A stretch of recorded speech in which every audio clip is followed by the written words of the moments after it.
Hi, my name is Bob Roth, and I've been a teacher of Transcendental Meditation for over 40 years. I want to start right off with a very simple working definition of Transcendental Meditation.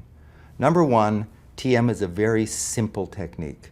It's simple not because it's simplistic or a beginner's meditation, but because there's an elegant simplicity to the practice. Very profound, elegant simplicity to the practice. Number two, it's natural. There's no manipulation, there's no suggestion. Every human being can practice Transcendental Meditation as well as every other human being. Very simple to learn and very enjoyable to practice.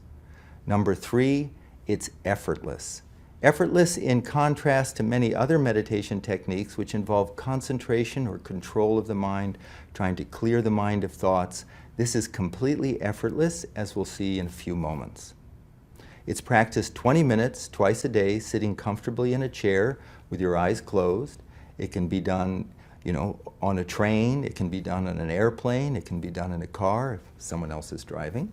But it can be it's just done sitting comfortably. It's a silent technique with your eyes closed. And this is what it's not. It's not a philosophy. I have no philosophy for you. When you learn Transcendental Meditation, no one's going to give you a TM philosophy of life. There's no philosophy whatsoever. It doesn't involve any change in lifestyle. You don't change your diet or anything. And the third thing is there's nothing to believe in. I want to emphasize that because sometimes people think, oh, when I learn to meditate, I have to believe in it for it to work. You can be 100% skeptical and the technique works just as well, the benefits are just as profound, as if you went into this thing thinking, oh, I believe in meditation, it's going to work. So there's no belief whatsoever. So to understand what Transcendental Meditation is, and to understand how it compares to other forms of meditation or self-development, I like to use the metaphor or the analogy of an ocean. You're on a small boat, you're in the middle of the ocean, out in the middle of the ocean, and all of a sudden you get these huge swells, these huge 40, 60-foot high waves, and you could think, oh my God, the whole ocean is in upheaval. Well, not really, because if you do a cross-section of the ocean, you see these little 40-foot high waves, and the ocean is like, in reality, a mile deep, and the ocean is active on the surface, but at the depth of the ocean, it is naturally silent. That's the nature of the ocean, active on the surface, silent at its depth. And the analogy is our mind. The surface of our mind is the active thinking mind. All the things that we're thinking about all during the day. It's like the waves on the surface of the ocean.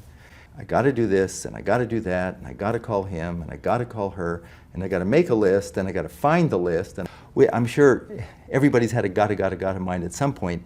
And there's a natural inclination, a natural desire to have some inner calm, some inner clarity, some inner focus, some inner inspiration, some inner peace, some inner happiness.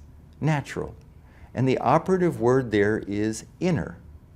And the question is, where is that inner, and how do we get there?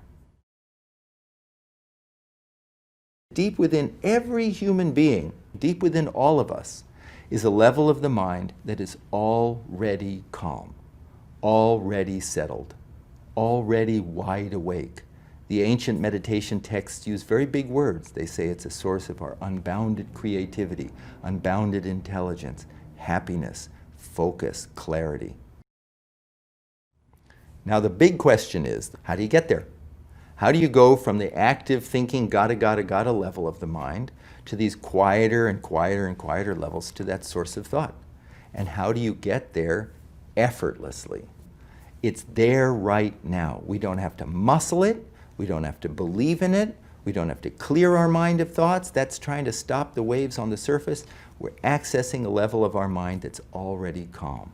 The natural tendency of the human mind to be drawn towards some field, something more satisfying. Absolutely spontaneously more satisfying. Inside is a field of great satisfaction. Source of thought, great, very charming field. In Transcendental Meditation, we learn how to give the attention of the mind an inward direction. Instead of outward through our senses toward that nice music, that interesting conversation, that You know, is it hard to watch a great movie? No, your attention is drawn to it. So, but that all goes out through the senses. Now, like that cross-section of the ocean, we learn how to give the attention of the mind an inward direction, and automatically the attention is drawn, settled quieter and quieter and quieter levels, because quieter levels of the mind are increasingly more satisfying. Transcendental meditation is always taught one-to-one by a trained, certified teacher of TM. I need to emphasize that. This isn't transcendental meditation is not a mass meditation. It's not something you learn out of a book, not something you get from a tape. The technique is taught over 4 consecutive days of about an hour to an hour and a half a day over 4 consecutive days. And the first day, always one-to-one with a trained teacher of transcendental meditation, certified teacher. And at that time, what you learn from your teacher is you're given a sound, the proper mantra, proper vehicle for you to settle down, and you're taught how to use it properly. Transcendental meditation is just a simple, natural, effortless technique to give access to that calm, silent level of the mind that is always there, but is overshadowed because of the constant noise, crazy of the day. So there's no change in lifestyle, there's nothing to believe in, there's no philosophy. It's just a simple, natural, effortless technique that once learned, you carry with you for the rest of your life.